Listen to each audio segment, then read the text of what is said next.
Salut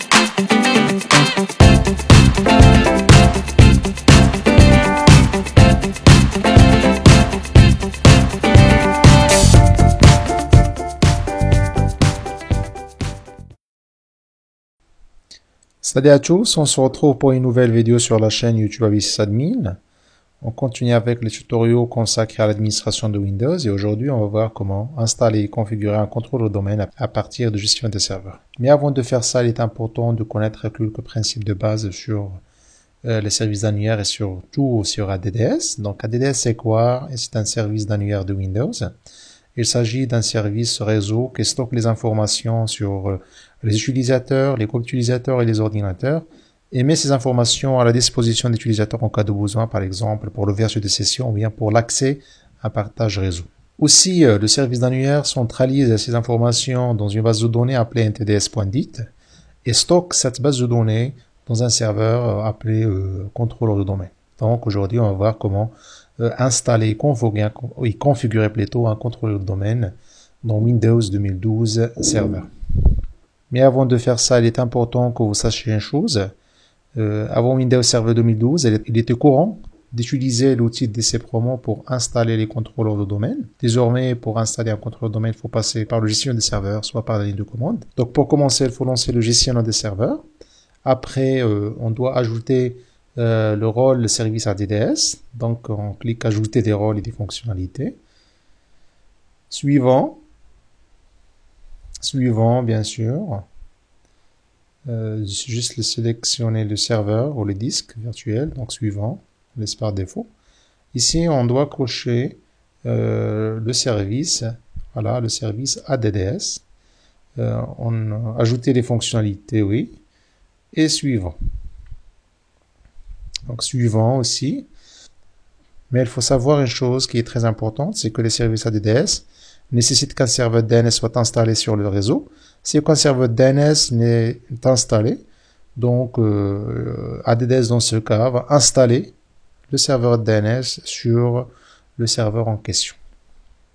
Voilà, donc suivant. Ici, pour redémarrer l'ordinateur après l'installation, on coche redémarrer automatiquement le serveur de destination. Bien sûr, c'est nécessaire. Et après, on fait installer. Donc, l'installation prend un peu de temps.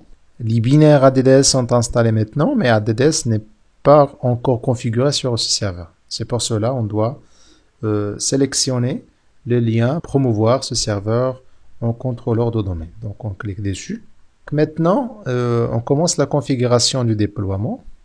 Donc ici, on doit plutôt sélectionner l'opération du déploiement, soit on ajoute un contrôleur de domaine dans un domaine existant, bien dans ajouter un nouveau domaine à une forêt existante, qu'on installe pour la première fois un domaine, donc on clique, bien on sélectionne, ajouter une nouvelle forêt.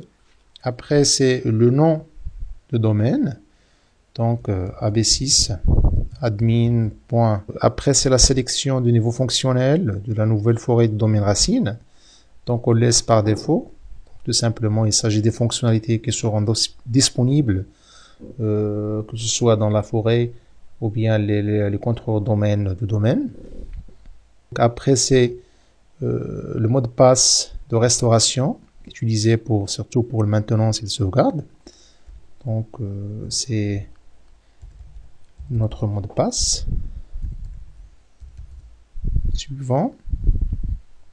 Ici, comme on a dit tout à l'heure, j'ai pas un serveur DNS installé, donc automatiquement l'ADDS va installer un serveur DNS sur ce serveur. Suivant. Le nom NetBIOS, voilà, donc c'est ABSysAdmin, laisse par défaut. Suivant.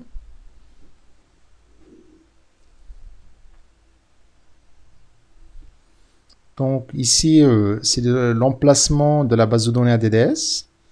Il y a les fichiers de journaux et le dossier sysvol qui contient les paramètres de modèle des objets stratégie de groupe. Donc je laisse par défaut. Donc, on va bien sûr vérifier l'installation du contrôleur de domaine et des services en vérifiant l'emplacement de ce dossier-là.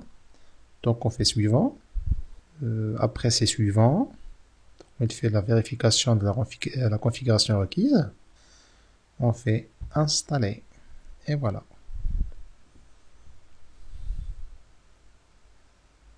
Il commence par l'installation des services DNS.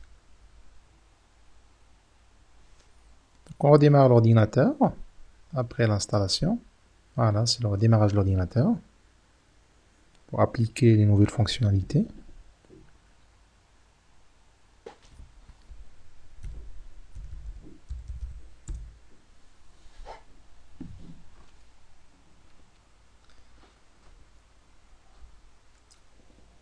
Alors, pour vérifier l'installation de la DDS, il est simple. Il suffit de parcourir le dossier Windows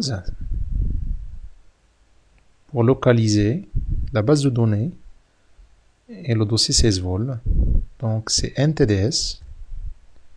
Comme vous voyez, c'est NTDS. Donc, ici, c'est NTDS.10, c'est notre base de données. Aussi, localiser aussi le dossier. Donc, 6 vol. Voilà. Donc, c'est le dossier qui contient les modèles de paramètres d'objets de stratégie de groupe. Voilà. Donc, ça, c'est pour vérifier. Aussi, on passe à outils. On va trouver centre d'administration Active Directory et aussi tous les outils comme utilisateur ordinateur Active Directory, domaine et approbation Active Directory, qui sont des outils d'administration d'Active Directory. Voilà, donc c'est tout ce qui concerne cette partie. Je vous remercie d'avoir suivi cette vidéo. Si vous avez des questions, ou pour voir les autres tutoriaux, que ce soit sur l'administration de Windows, sur la virtualisation, sur Linux aussi, visitez notre site abcsadmin.ma.